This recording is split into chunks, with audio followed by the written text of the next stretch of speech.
the CEO of BMW has halted manufacturing of non-EV vehicles and issued a warning to all automakers that oppose EVs.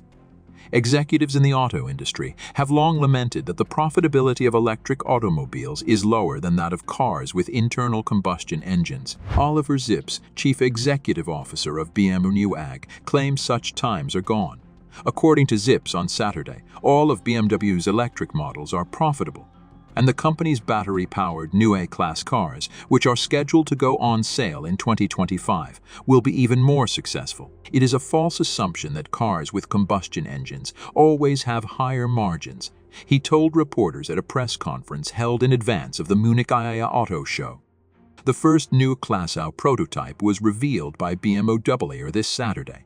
The goal of the project is to help the German manufacturer compete with Tesla Inc. and maintain sales in its largest market, China. According to Zipse, the luxury automobile manufacturer is expanding in China and is selling twice as many completely electric vehicles there as the combined sales of competitor manufacturers Mercedes-Benz and Audi.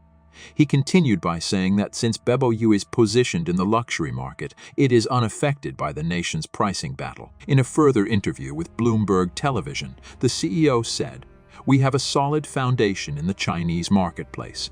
Since we don't need to, we will never descend to a volume segment just to push volume. Why are EV users abandoning them? For many consumers, there are still barriers to ownership as more and more new electric cars hit the market. Almost all of the big automakers have made plans for future electric vehicles, and several are even discussing switching over to electrified cars for their whole portfolio. But few manufacturers are moving swiftly, perhaps because many consumers are still hesitant to purchase an EV. In a recent study, Autolist asked 1567 prospective buyers of cars what they thought about electric vehicles. Surprisingly, cost, range, and a lack of local charging infrastructure are among the top deterrents for consumers who want to purchase an electric vehicle. It's interesting to note that, despite the relative importance of these three variables, respondents ranked the cost of EVs as the most crucial consideration when making a purchase. People believe that an electric vehicle priced at $35,000 should have a range of 250 to 300 miles. This is, for the most part, consistent with reality. Examples include the Nissan Leaf Plus, Hyundai Kona Electric, and Chevrolet Bolt. What's even more intriguing is that these poll participants believe an electric car priced at $70,000 ought to have a range of more than 500 miles. The poll also inquires about respondents' opinions about tax breaks and incentives.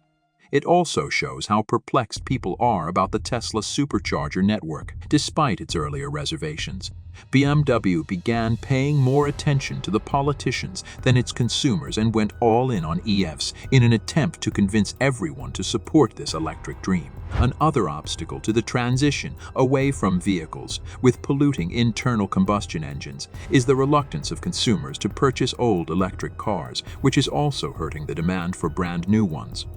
Prices for battery-powered automobiles are declining more quickly than those of their combustion engine siblings in the $1,200 billion used car market. Because there are no subsidies, consumers are avoiding them in favor of waiting for improved technology and ongoing shortcomings in the infrastructure for charging them. Rivals like Volkswagen, AG, and Stellantis NV are facing a threat to their revenues as a result of a severe pricing war that was ignited by Tesla Inc. and competitive Chinese models. Since leases account for the majority of new car sales in Europe, manufacturers and dealers financing these leases are attempting to offset their losses from falling values by increasing borrowing charges. Demand in some European markets that led the charge in the transition away from fossil fuel-powered propulsion is being negatively impacted by this. Due to financial losses on resale, several of the largest purchasers of new automobiles, such as rental companies, are reducing their EV adoption. 6C, for example, has removed Tesla vehicles from its fleet. Head of Volkswagen's financial services division, Christian Dahlheim, said, "I make one less profit when a car loses one of its worth." He said that the problems with used EVs might cost the business billions of dollars in lost revenue. When many of the 1,200,000 EVs sold in Europe, in 2021 break free from their 3-year leases and hit the used car market the following year. The issues are predicted to become worse. The way businesses approach this issue will determine how much money they make, how confident customers are, and how successful decarbonization is, including the U.S. goal of gradually ending the sale of new fuel-burning vehicles by 2035. According to Matt Harrison, Chief Operating Officer of Toyota Motor Corp, in Europe, there isn't a demand for EVs among used cars. That is seriously undermining the cost of ownership narrative. Although there isn't much demand from ride-sharing firms and mobility solutions, companies may still use battery-powered automobiles in these ventures. Unwanted combustion vehicles often wind up in Africa, where environmental problems are caused by their poor condition. Due to a lack of a workable infrastructure for EV charging, that market is essentially closed to them. China provides a warning. Rich subsidies made the nation an EV powerhouse, but they also created weed-infested cemeteries of abandoned battery-powered cars. With significant elections in the US and Europe in 2024, arguments by conservative politicians to reduce support for the sector may gain traction if comparable eyesores appear in any region. Early this year, when Tesla began drastically lowering costs in an attempt to boost sales, warning flags about EVs started to arise. As other manufacturers followed suit, it set up a pricing war that reduced profitability for some and widened already severe losses for others. Sales data from iCars.com, a website that rates automobiles and dealers, shows that prices for used EVs fell by over a third in the year through October, while the used market as a whole saw a fall of only 5%. Even with large price reductions, used EVs still take longer to sell than gasoline-powered vehicles, according to the association.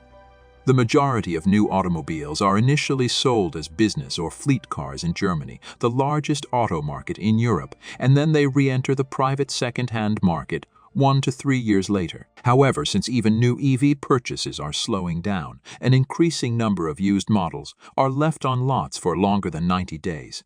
This is known as risk inventory, according to market researcher Deutsche Automobil Treuhand, an organization that represents VW and Audi dealers, warned that one has to slash prices significantly just to get customers to look at EVs.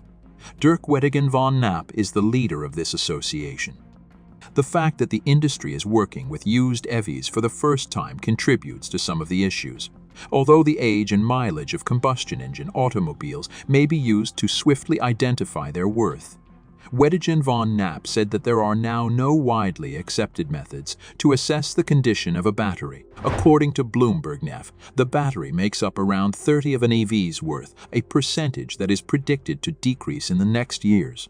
Indeed, according to HSBC analyst Mike Tyndall, certain electric vehicles are holding up well years after they were first introduced, with battery deterioration being less than anticipated. Tesla's position as a pioneer in technology and its frequent release of wireless software upgrades help the brand sell swiftly in the used market. BMW's eccentric E3 electric vehicle, which was unveiled 10 years ago, has even gained a cult following. Even yet, most buyers of second-hand EVs continue to be cautious. Solid-state batteries, which promise less expensive automobiles with more range and quicker charging, are among the new battery technologies that manufacturers are currently developing. Several next-generation EVs are expected to be introduced by companies including Mercedes-Benz Group AG and BMW around the middle of the decade, while Volkswagen, Stellantis, and Renault are working on versions that will cost no more than your $25,000. The uncertainties around EV technology, according to Evans, a fleet management business that oversees over 3,500,000 cars, will persuade more people to lease rather than purchase, hastening the transition from owning a car to using it for a price. Electric vehicles will facilitate the shift from ownership to usage, said Annie Pinn, the chief commercial officer of Evans.